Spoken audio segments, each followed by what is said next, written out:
అరోహర అరోహర అరోహర. ఈరోజు ఫ్యామిలీతో మన తిరుపతికి వచ్చాను. గత 5 నెలలు అయింది స్వామి దగ్గరికి వచ్చి.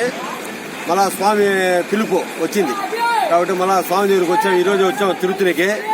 లక్ష్యంగా మహానుభావుని దర్శనం చేసుకొని మీ గురించి కూడా ప్రార్థించి, మా ఇంటి దేవుడు కాబట్టి సంవత్సరానికి 2-3 సార్లు వస్తూ ఉంటాం మేము స్వామి దగ్గరికి. ఇవిడే వచ్చాము, ఇంకా దర్శనానికి పోలేదు. ఒకసారి మీకు అందరికి చూపిద్దామని ఒక చిన్న వీడియో చేస్తున్నాను. భగవంతుడు ఇంటి దేవుడు అనేవాడిని కొలిస్తే చాలా మంచిది మనకి. కాబట్టి మీరు కూడా మీ ఇంటి దేవుళ్ళు ఎవరు ఉంటారో వాళ్ళకు కొండకు పోయేదో లేకపోతే దర్శనాలు చేసుకునేదో చాలా మంచిది. ఇంటి దేవుడిని కొలచడం అనేది సంవత్సరానికి 2-3 సార్లన్నా మనం పోవాలా కుటుంబం దాని పైన. కాబట్టి మేము మా కోసం రావడం భక్తిగా బిడ్డలు బాగుపడితే మాకు అదే సంతోషం, ఆనందం అన్నమాట.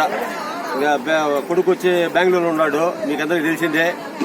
బిడ్డ కూడా తొందరలో ఒక 2-3 నెలల్లో జాబు పోతుంది. సరే ఇంటి దేవుడిని ఒకసారి బిడ్డకి చూపిద్దామని ఏదో ఇస్తే, బిడ్డలు ఎక్కడున్నా చల్లగా ఉండాలి. నా బిడ్డలే కాదు, అందరూ బిడ్డలు చల్లగా ఉండాలని నేను కోరుకుంటా ఉంటా. స్నేహితులు బిడ్డలు అయితేవి, బంధువులు బిడ్డలు అయితే అందరూ బిడ్డలు లక్షణంగా చదువుకొని వాళ్ళ తల్లిదండ్రుల మాట వింటూ ఉండాలా. ఇదే ఒకసారి చూడండి, మన ఇదే మన అరోహరుడు. ఇది నమ్మమ్మ చూపించా, మమ్మల్ని చూపించా. ఇదే చూడండి, ఇదే అరోహరుడు. ఒకసారి ఫస్ట్ పిచ్చి కొట్టు, కింద కొట్టు, మళ్ళీ ఒకసారి వీడియో తెద్దాం. తిరుత్తూరులో అంగళ్ళు చూడండి ఎలా ఉన్నాయో చూడండి. ఒకసారి అంగళ్ళు చూడండి ఎట్లా ఉన్నాయో చూడండి. మొత్తం ఈరోజు కొద్దిగా రష్ తక్కువగానే ఉన్నట్టున్నది. దానివల్ల కొద్దిగా రష్ తక్కువగానే ఉంది. చూడ అంగళ్ళు తిరుత్తూరు చాలా బాగుంటుంది అన్నమాట. ఒకసారి చూడండి, మా వైఫ్ పిల్లల పాప వస్తున్నారు చూడండి. అరోహర అరోహర అరోహర అరోహర అరోహర అరోహర అరోహర. పోండి ఫ్లవర్ వీడియో చెప్పండి.